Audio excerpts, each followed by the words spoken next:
আজ আমি শেয়ার করব চিকেন জালি কাবাব, যেটা দেখতেও দারুণ আর খেতে তো বলা বাহুল্য। না বানালে বুঝতেই পারবেন না, এত সুন্দর খেতে।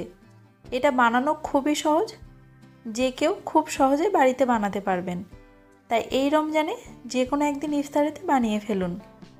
হেসেল লাভার চ্যানেলে আপনাদের সবাইকে স্বাগত।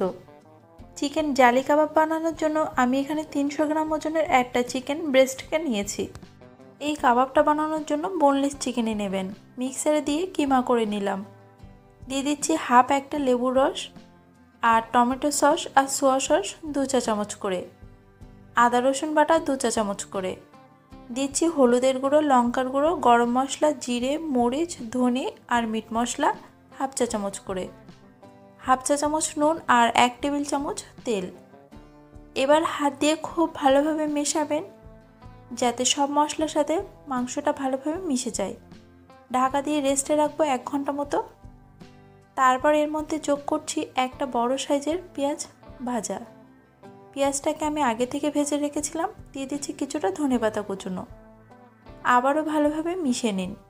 পেঁয়াজ ভাজাটা দেওয়ার চেষ্টা করবেন, তাহলে কিন্তু এর ফ্লেভারটা বেশ ভালোই আসে। এবার এদিকে একটা বোলের মধ্যে পানি নিলাম। এখানে নিয়েছি 4টে স্লাইস পাউরুটি।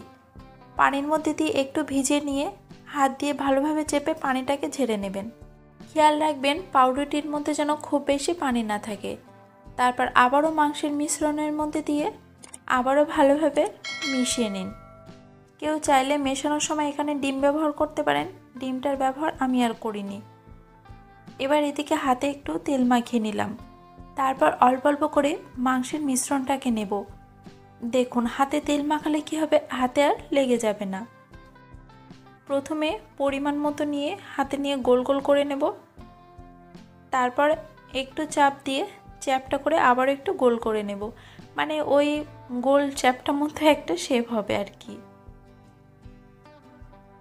ফ্রাই করা কাবাব সাধারণত এরকম শেপেই বানানো হয়। কোটিং করার জন্য হাফ কাপ ব্রেড ক্রাম্বস নিয়েছি আর নিয়েছি 2 টেবিল চামচ কর্নফ্লাওয়ার। কর্নফ্লাওয়ারে সামান্য একটু পানি দিয়ে মিশিয়ে নিন। এবারে কোটিং করার জন্য প্রথমে কর্নফ্লাওয়ারের মিশ্রণে দেব, তারপর ব্রেড ক্রাম্বসে। কর্নফ্লাওয়ারের জায়গায় আপনারা চাইলে ডিমটাও ব্যবহার করতে পারেন। আর কর্নফ্লাওয়ারে ডোবানোর আগে চামচ দিয়ে একটু নেড়ে নেবেন, না হলে কি হয় তলায় কিন্তু জমে থাকে। তারপর ব্রেড ক্রাম্বসে দিয়ে ভালোভাবে হাত দিয়ে চেপে চেপে মাখিয়ে নেবেন। এটা বানানোর জন্য সিঙ্গেল কোটিংই করবেন, ডবল কোটিং করার কোনো প্রয়োজন নেই। একইভাবে সবগুলো বানিয়ে নিলাম।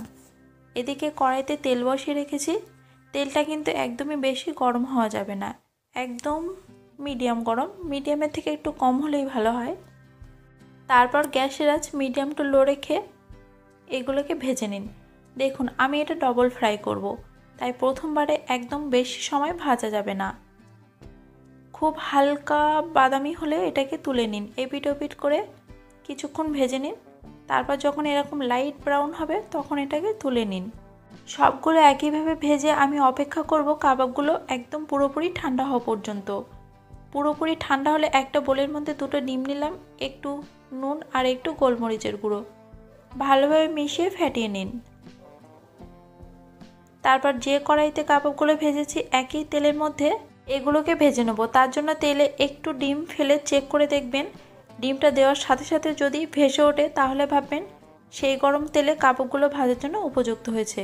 আর এই কাবাব ভাজার সময় কিন্তু তেলটা একদম গরম হতে হবে। আপনারা নিশ্চয়ই এখানে খেয়াল করে দেখেছেন আমি কাবাবগুলোকে কিভাবে ছাড়ছি। ডিমগুলাই ভালোভাবে মাখিয়ে নিয়ে তারপর যখন তেলে ছাড়তে হবে তখন কিন্তু ঝাঁকিয়ে ঝাঁকিয়ে ছাড়তে হবে। সেক্ষেত্রে ডিমটা বেশ জালি জালি মতো হবে। আর যদি ওইভাবে ছেড়ে দেন এরকম কিন্তু জালি জালি হবে না। তাই একটু নোটিশ করে দেখুন আমি কিভাবে ছাড়ছি, এভাবে তেলের মধ্যে ছাড়বেন। ছাড়ার সময় কিন্তু আবারও বলছি তেলটা ভীষণই গরম হওয়া লাগবে, তাহলে কিন্তু ডিমটা জালি জালি মতো হবে না। এছাড়াও আমি যেভাবে ছাড়ছি এভাবেই ছাড়বেন। তারপর সবগুলো এক জায়গায় করে আবারও উপর থেকে ডিম একটু এভাবে ছড়িয়ে ছড়িয়ে দেবেন। দেখবেন বেশ জাল জাল মতো হয়ে যাচ্ছে। যাই হোক, এই সময় গ্যাসের আঁচ কিন্তু মিডিয়াম টু হাই থাকবে, কারণ ডিম দিয়ে কাবাবগুলো ছাড়ার পরে গ্যাসের আঁচ একটু কমিয়ে দেবেন। কিছুক্ষণ সময় নিয়ে ভেজে নিন এপিট ওপিট করে।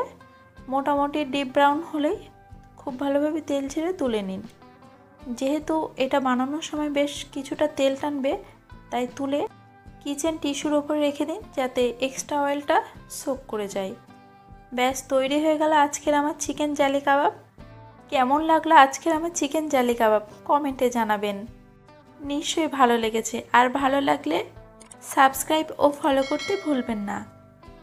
আপনাদের মতামত আমাকে কমেন্টে জানাবেন। আপনাদের কমেন্ট কিন্তু আমাকে অনেকটাই উৎসাহিত করে। দেখা হবে পরবর্তী নতুন কোনো ভিডিও নিয়ে।